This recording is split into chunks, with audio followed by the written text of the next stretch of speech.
el caso de José Luis Romero, digo. José Luis Romero, como otros autores argentinos también, ¿no? Digamos, pero bueno. José Luis Romero padece los efectos de su descendencia, pero eso no le quita valor a él como historiador. Es una lectura estimulante. Mirá una hipótesis de Romero. Félix Luna le pregunta en un libro que es una entrevista. Que es muy lindo, ojo, es muy lindo. Le pregunta si no le trajo problemas para entender la historia argentina ser medievalista. Y él le dice, dudo que alguien que no sea medievalista entienda la historia argentina. Qué bueno, ¿no? Está buenísimo. Claro. Y dice otra cosa, yo siempre le digo a mis alumnos, dice, ¿cuándo se hizo historiador? Dice, uno se hace historiador cuando encuentra su propio problema, no cuando se recibe. Exacto. Totalmente. Bueno, esa es una idea maravillosa, enorme. Bueno, Raúl, la tesis, yo el otro día compré, no sé si la leíste, digo, en algún momento la voy a leer, la tesis de doctorado de Alperindonqui, no tiene nada que ver con lo que hizo Alperindonqui en toda su vida. Sobre los moriscos. Claro, digo, ¿y yo sabés por qué compré eso? Porque quiero ver lo que hay ahí. Quiero reconocer en un estudio que pertenece a otro periodo histórico, a ver si reconozco problemas alperinianos. ¿Entendés lo que te digo? Por esa tesis lo invita Brodel. Exacto. Y si vos lees Revolución y Guerra, es un libro brodeliano. Brodeliano, exactamente. La estructura del libro es brodeliana. Claro. Está bien, vos podés estar en desacuerdo con Alperín y con Brodel, que hay derecho, estamos en el 2020, no tiene sentido decir lo mismo que decía Brodel ahora, pero no podés negar el tremendo historiador que fue Brodel. Lo que pasa es que a veces anular el gusto por la novedad, que entre nosotros es muy común, parece que lo reciente fuera nuevo y no es lo mismo, nuevo que reciente, novedoso que reciente, obliga a ir para ver qué se dijo antes. Entonces de golpe mucha gente descubre la pólvora. Yo creo que la lectura de los clásicos para la historia, la filosofía, para la literatura es imprescindible. Totalmente de acuerdo, y de acá estimulamos a leer a los clásicos. Raúl, te voy a provocar, no lo tomes a mal, porque esto es una charla, digamos, estimulante, entonces siempre el provocar con cierta suspicacia, bueno, genera el intercambio. Digo, durante un tiempo, cuando yo era estudiante, a ver, uno ingresa a un profesorado o a una facultad, si vos no sé cómo es hoy eso, pero si yo hacía una encuesta en el 90, que fue cuando yo ingresé, ¿qué nos apasionaba? Y la historia argentina, del siglo XX, del siglo XIX, la actualidad, la política, quiero decir, yo no sé si hoy haces una encuesta, eso gana, pero siempre garpó bien hablando, ¿no?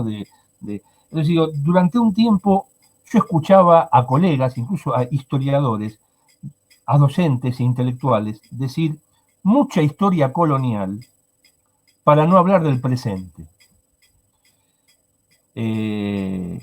Ladurie, el francés, decía, hacemos mucha Edad Media los franceses para no hablar de la guerra de Argelia. Quiero decir, a ver, Raúl, ¿cómo hoy desmitificamos esta idea de que no? Quien hacen, no es mi caso, por eso yo te respeto a vos mucho, quien hace historia colonial también está hablando del presente. O sea, ¿desde qué perspectiva, Raúl? Uno que hace historia colonial habla del presente. Digo, porque esto lo habrás escuchado muchas veces. Yo lo escuché en historiadores de mucho nivel. Digo, anda a contar curitas, velas, el mundo rural. Digo, eso. No, Es como sí, que eso. yo me siento más de una vez que me miran como si fuera un Claro. prehistoriador. Bueno, porque ahí hay un problema. Primero hay un problema con la disciplina, con la historia, con para qué uno estudia historia o enseña historia y no otra disciplina social. ¿Qué tiene de distinto la historia? Entonces ahí hay un tema. Yo no creo que solo la historia colonial tenga respuesta, de que alcance solo con eso. Esto nunca diría una cosa así, porque la historia es justamente permite ver cómo cambian las cosas, pero también cómo no cambian. Y nuestra sociedad actual tiene marcas de ese pasado colonial. Las sigue teniendo en su forma de estructuración social, en sus estereotipos, en su lenguaje político y cultural. Hay muchas cosas que vienen de... No puedo hablar mucho del presente, puedo meterme en la ocupación de tierras en y poner en discusión quiénes son los usurpadores. ¿Se entiende lo que te quiero decir? Sí, claro. Y por qué no hay que considerar a los mapuches invasores de la Patagonia. Ahora, esa discusión tiene que tener una perspectiva histórica larga, porque hablar entre historiadores de esto a mí me parece a veces increíble. A ver, volver a Malraux. Malraux te podía hablar de por qué Francia se rinde a los pies de Hitler y al mismo tiempo estudiar la Edad Media. Y no hay contradicción en eso. Y le costó la vida. Digamos, ahora una cosa es opinar y otra cosa es investigar y conocer. Son dos cosas distintas.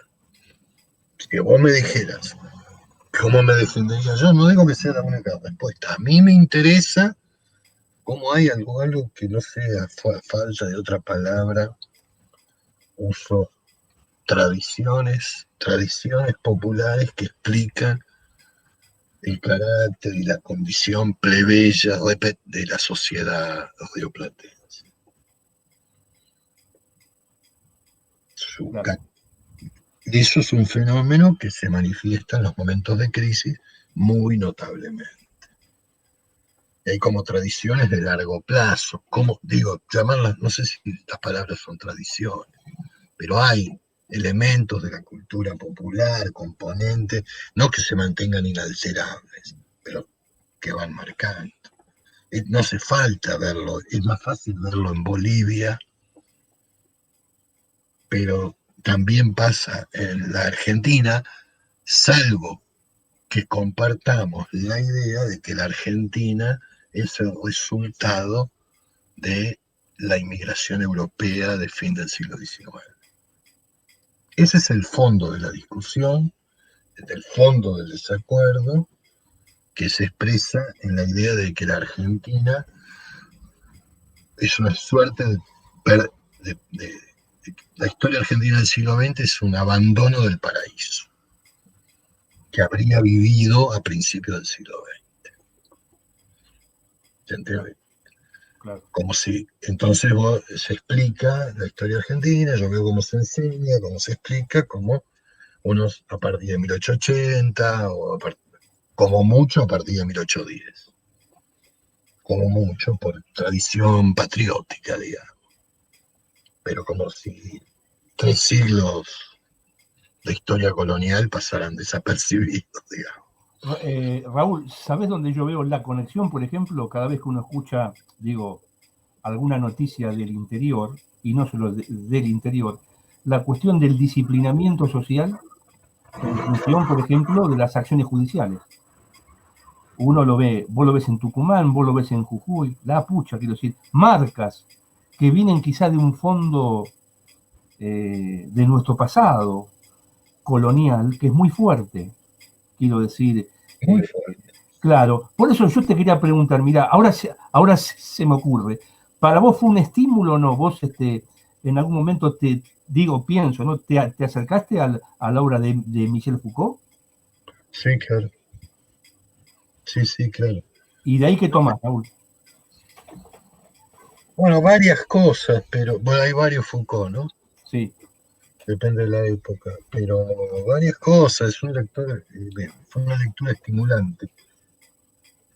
La idea del territorio, cómo el territorio es, en definitiva, la forma espacial de un tipo de poder. Por ejemplo, la idea de que una sociedad tiene una tolerancia hasta un punto, hasta un límite de ciertos delitos, y cuando se pasa ese límite, eh, no hay, digamos, ya no hay límite al castigo. Eso me parece que si alguien quiere estudiar la historia argentina, eh, lo puede entender bastante. Ahora hay otras formulaciones son más de moda, como la biopolítica, etcétera, no me entusiasman tanto. Me parece una idea sugestiva, pero una manera difícil de decir cosas que se podrían decir de otra manera. Y también, por ejemplo, cómo cambian los discursos de la justicia, ¿no? ¿No? Cómo la verdad va cambiando en función también de una realidad política, social, y cómo se va aplicando eso. Yo hace demasiados años que trabajo con expedientes judiciales del siglo XVIII y XIX, y cuando veo la televisión, a veces no sé en qué época estoy. A veces todo se parece mucho.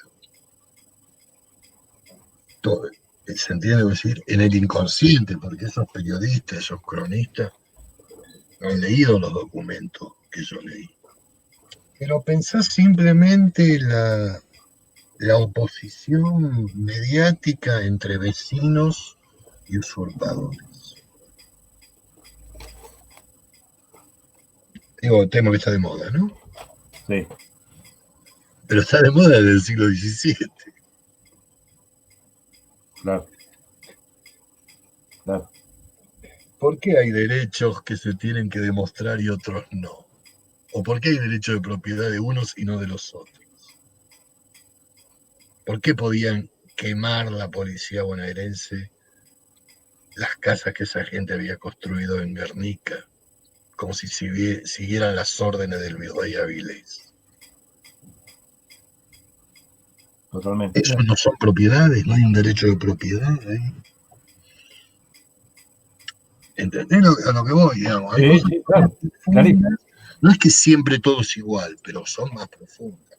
Si no, no se entiende lo que pasó el año pasado en Bolivia, si no se entiende lo que pasó en Jujuy con Milagro Sala.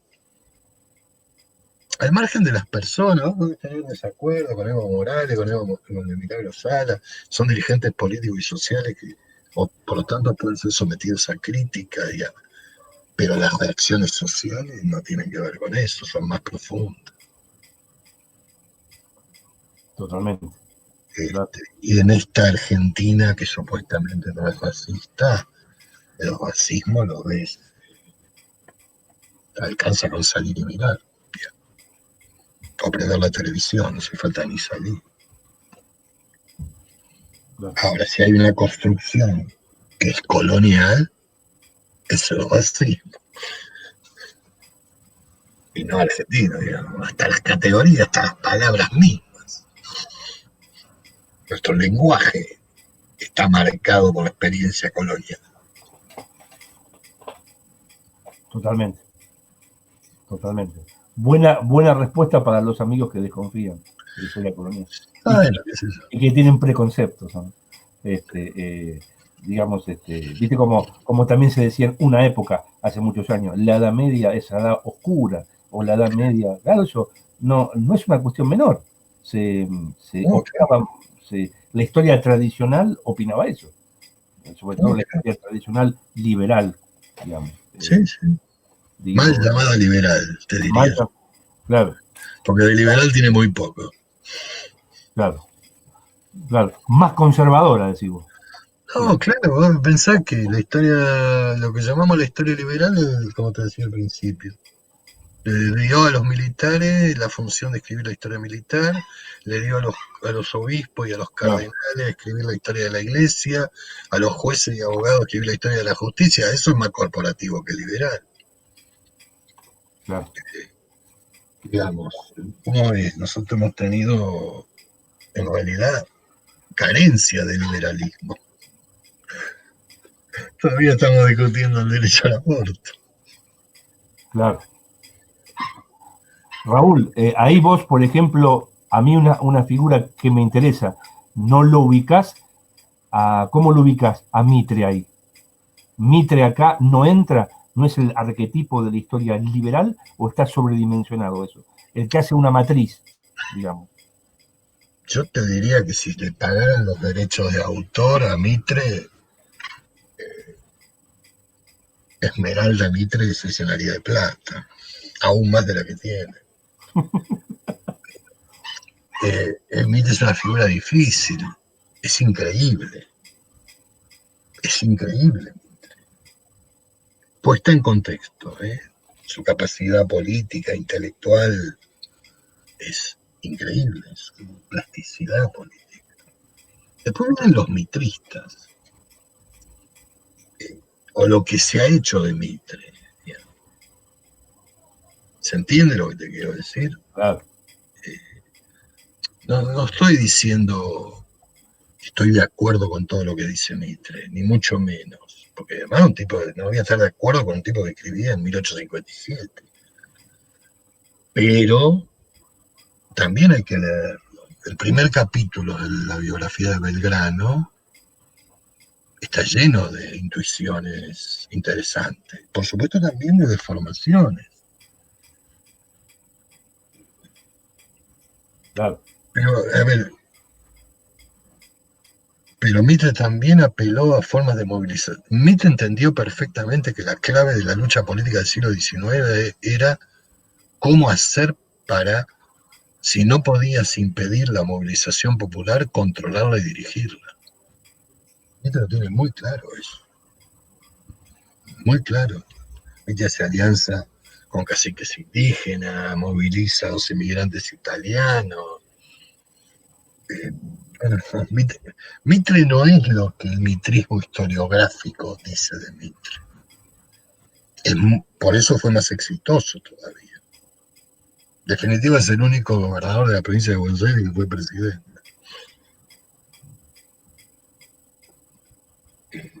Sí, sí, sí. Tipo que podía hacer la guerra con Urquiza y pactar con Urquiza.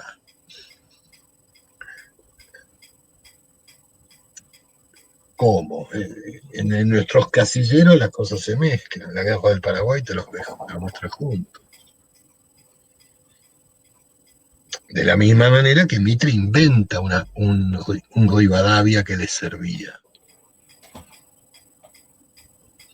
Crea una figura, como crea un San Martín o un Belgrano. Y cuando crea un López que se le Sí, contrapone, también.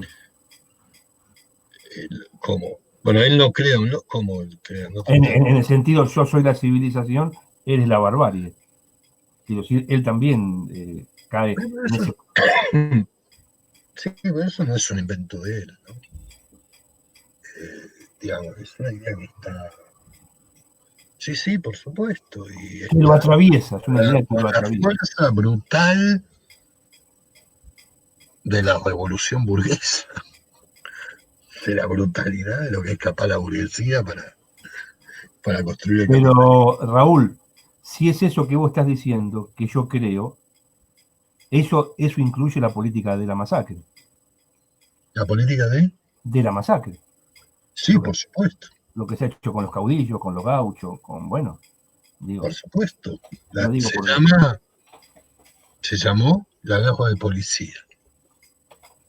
Así que lo que la ¿Sí? llamó Sarmiento, ¿no? Sarmiento y Mitre. Claro, Ahora, ¿de dónde viene el concepto?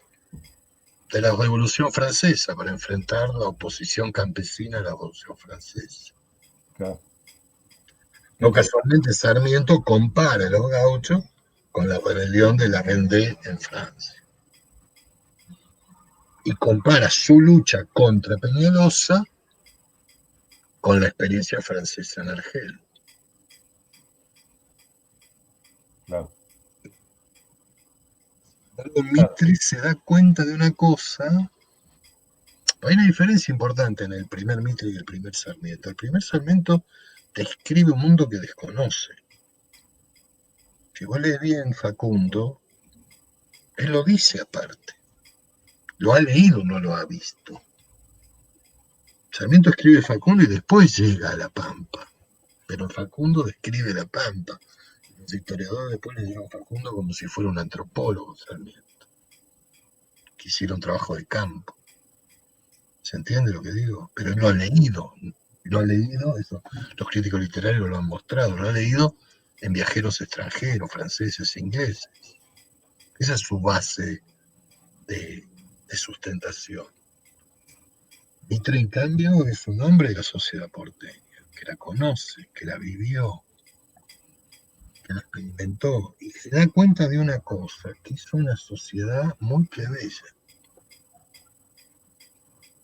Es decir, que no es ni México ni Perú, que no tiene una aristocracia que la ordene. No es un diagnóstico equivocado. Desde su perspectiva, no. No, claro. Ahora, eso supone una necesidad, una estrategia, de una estrategia política y de largo plazo. Y bueno, eso ya lo estudió Alperín, no tengo nada de distinto que decir. Pero leer la correspondencia de Mitre es una buena elección de política, como leer a Maquiavelo. Claro. También me gustaría leer, no sé si Videla sabía escribir, pero leer la correspondencia de Videla probablemente sería interesante. ¿Vos no creés que, por ejemplo, en el Facundo, en el fondo también hay una fascinación de Sarmiento por los sectores populares? Absoluta. Miedo y fascinación, las dos cosas. Sí, absoluta. Pero que no lo tiene Mitre por esos sectores. Más o menos, ¿no? Más o menos. Él los moviliza también. Él hace alianzas también en los momentos críticos. Sí, con los grupos aborígenes, por ejemplo. Por ejemplo, claro. Sí, claro. No, digamos, si te lo mirás a Mitre como un, digamos, no, aunque no te guste, tampoco es un tonto. No se puede gobernar esa sociedad sin tener, de algún modo, apoyos populares. Ese es el gran desafío hasta fines del siglo XIX. Es el gran desafío. Y por eso es tan insoportable lo que pasa en el siglo XX, otra vez. Claro. Sí. Totalmente. Lo viven como eso, como otra vez. Y así lo relataron, por eso dijeron, la segunda tiranía. Pero eso no es Mitre. Claro. Puede ser el Mitre del diario La Nación, pero no el Mitre Bartolomé. Claro. El tema es la relación con esos sectores. Claro. Digo, es un tema clave, digamos. ¿Cómo se gobierna esta sociedad? Ese es el gran tema. ¿Cómo se gobierna? ¿Cómo se ordena? ¿Cómo se hace que ¿cómo te podría decir? Que se obedezca, que se respete la jerarquía en una sociedad que no tiene aristocracia, con jerarquías tan débiles. ¿Querés, Raúl, vos creés que, por ejemplo, esto que vos estás diciendo también lo entendió y lo comprendió a su modo en otro contexto la figura de Rosas? Absolutamente. Lo dice. Nosotros escribimos con Jorge Gelman una biografía política de Rosas, que justamente el subtítulo es La construcción de un liderazgo político. Eso es lo que Rosas entendió. Por eso pudo triunfar. absolutamente, pero justamente porque le preocupaba. Ahora, durante mucho tiempo, Raúl, salvo el revisionismo de derecha o de izquierda, salvo el trabajo del año 77 de John Lynch, la academia, o lo que uno llamaría los historiadores profesionales, digamos, ya el trabajo tuyo y el de Hellman, no se le habían atrevido a Rosas desde esta perspectiva. ¿Por qué? Rosas era más la discusión política que comprender esto que Por estamos dos motivos, sí, pero para hacerlo sencillo y para ir cerrando, por dos grandes motivos. Uno, por el peso de la explicación de Alperín, que ya no había nada que explicar porque ya lo había explicado Alperín. Y otro, por la imagen predominante que había sobre la sociedad. Si vos partís, ¿cuál era la imagen? A favor y en contra, ese es otro tema. Podías ser rosista o antirrosista, es lo de menos. Pero coincidían en una cosa, que ¿cómo era la sociedad? Una sociedad donde había unos pocos grandes terratenientes que controlaban todo, Rosas era el más importante de ellos, y un montón de peones que trabajaban para eso. Los rosistas decían, Rosas los interpretaba y los representaba, y los liberales decían, Rosas lo usaba como un séquito feudal. ¿Sí? Sí, sí, Más sí. o menos. Bien. Ahora, como nosotros veníamos de la historia colonial y después del siglo XIX, de la historia agraria, siguiendo los pasos de Juan Carlos, de Jorge, etcétera, y viendo que era una sociedad donde no había una clase terrateniente todavía consolidada, donde no había un predominio de la gran propiedad, sino una infinidad de pequeños y medianos productores, que la base social del rosismo del campo eran más los pequeños y medianos productores que los peones. Entonces había que explicar, si la sociedad era más compleja, ese liderazgo político no devenía de la estancia, sino de una construcción política. Por eso podíamos plantearnos otra manera de ver el problema. Si todo se explicaba por la gran estancia, como había hecho Sarmiento, no había nada que explicar. Dice Sarmiento, gobernó Buenos Aires como una estancia. El problema era que gobernar esa estancia era muy complicado y no había solo peones subordinados, sino una infinidad de otros sectores. Pero a buena parte de la historiografía argentina le resultaba, y le resultaba insoportable la idea de un Estado rosista con un consenso social en un sector de medianos y pequeños productores campesinos. Porque la clase media agraria, para esa historiografía, es un resultado de la inmigración. Y supone que el protagonista del progreso y la modernización es una clase media. Cuando esto, bueno, Ahí hay un problema político, ideológico, historiográfico muy serio. Entonces, las cosas son mucho más complicadas. Y la sociedad era mucho más compleja. Y gobernar esa sociedad durante 20 años era mucho más difícil que impartir órdenes. o sea, Rosas percibe... No nos entiende por qué el único gobierno. Rosas tiene que enfrentar una situación, otra vez vuelvo a Alperín, en la cual la sublevación campesina empieza antes de su liderazgo. Rosas tiene que convertirse en el líder del federalismo de Buenos Aires. No nace líder del federalismo. Bueno, pero eso está en el libro que escribimos con Jorge. Pero además son datos obvios. Claro, no era federal. No se había formado. Y su liderazgo no proviene de un séquito de peones dependientes, sino en su condición de comandante de milicias. Los milicianos son un tipo de fuerza que se asienta sobre todo en pequeños productores familiares. Es decir, lo que hemos llamado nosotros, aunque muchos se enojaron y Alperín entre ellos, un campesinado rioplatense, pero no un campesinado subordinado a la jerarquía terrateniente. Claro, que hace que, por ejemplo, Rosas tenga que a veces negociar constantemente con esos sectores. No solo negociar, sino que en 1839 los expropia. La llamada sublevación del Libre del Sur. Rosas confisca, calculó Jorge Gelman, el 10% del producto agrario.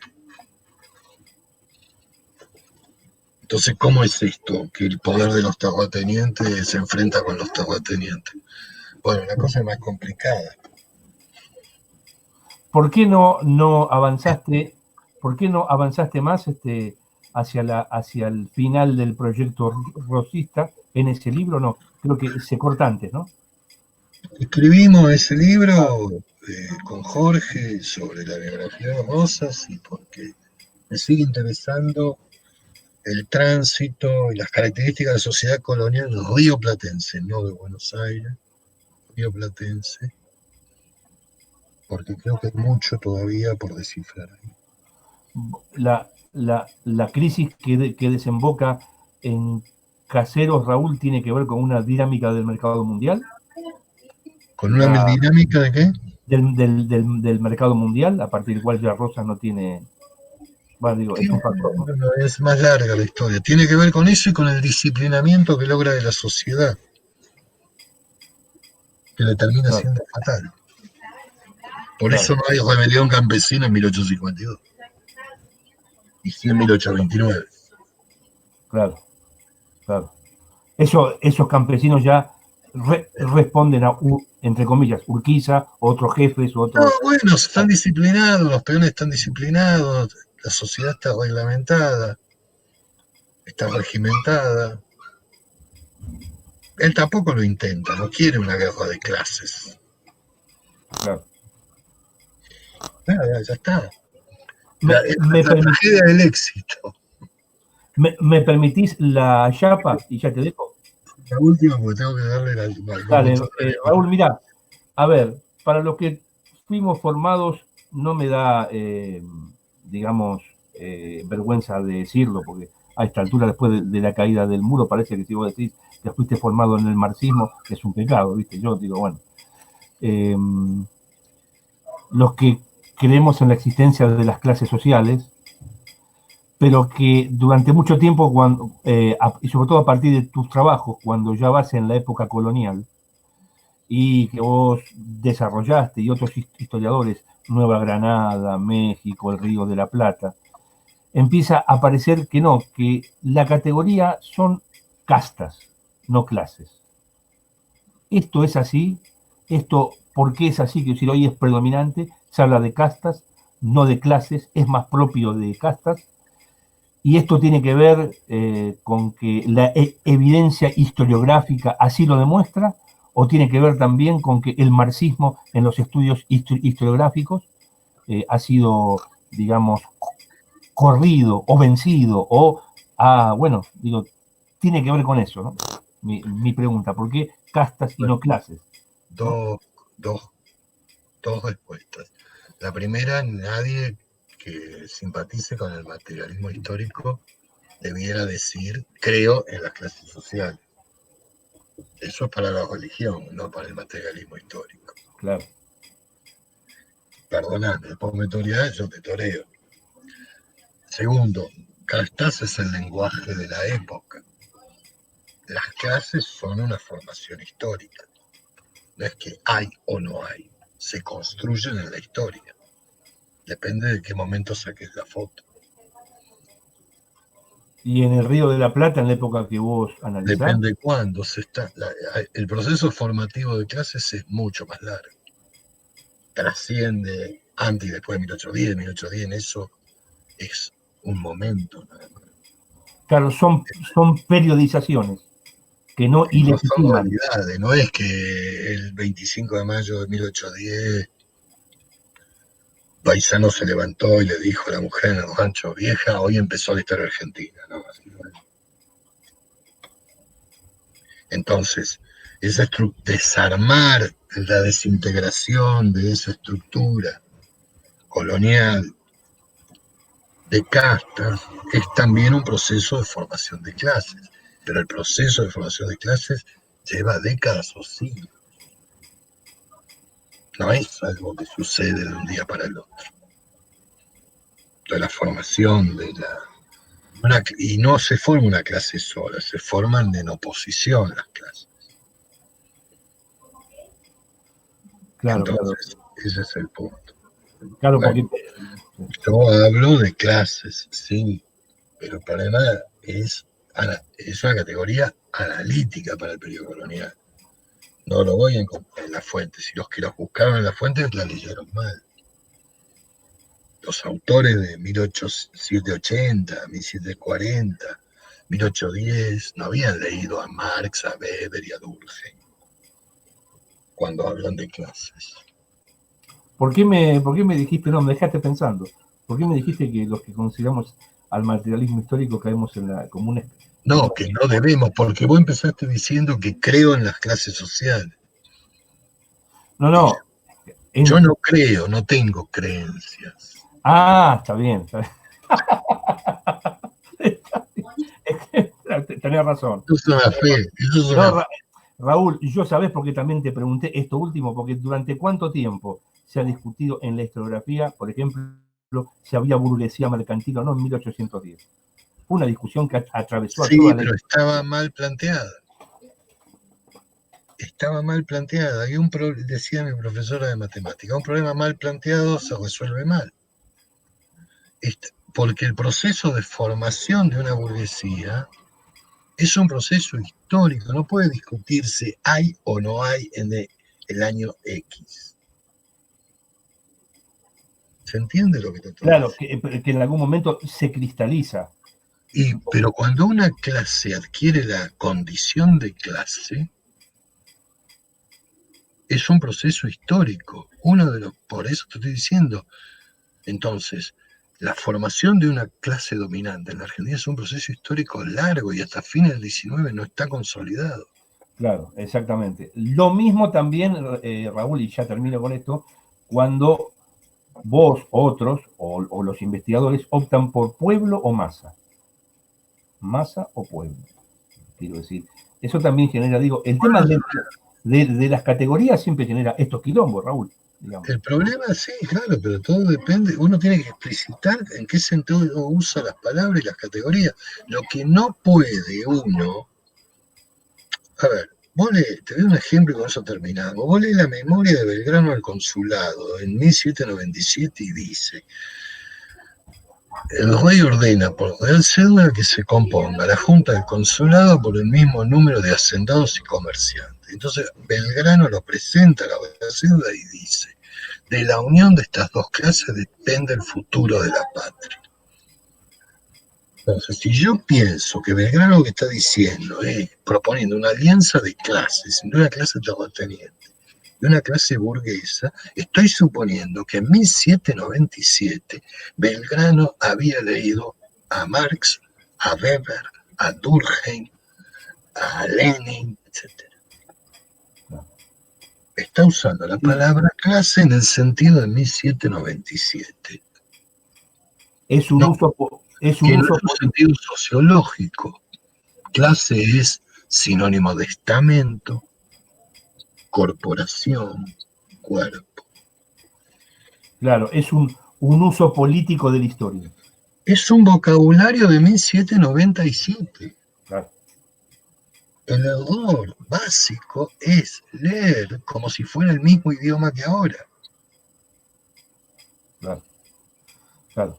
Y los que leyeron eso es en función también de discusiones políticas del presente, digamos. Claro, y entonces hicieron un anacronismo absoluto. Los que vieron a Moreno como un jacobino, digo, por ejemplo. Deformás lo que estás leyendo, la fuente. Lo primero es entender lo que estás leyendo. Raúl,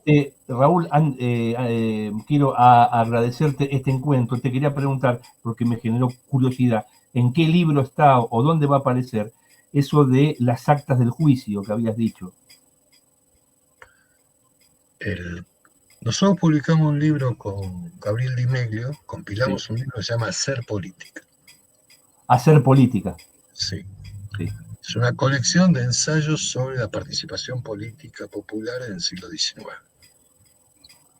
Y ¿Sí? en Ese libro termina con el cuento de Piglia y una entrevista que le hicimos a Piglia. está en ese libro, Hacer política. Sí, sí. Bueno, Raúl, te mando un fuerte abrazo y fue una charla muy apasionante. ¿Eh? Hace rato que no tenés una charla así, hace rato. Te mando un fuerte abrazo. No crees. Abrazo, maestro, abrazo. Chao, chao. Gracias.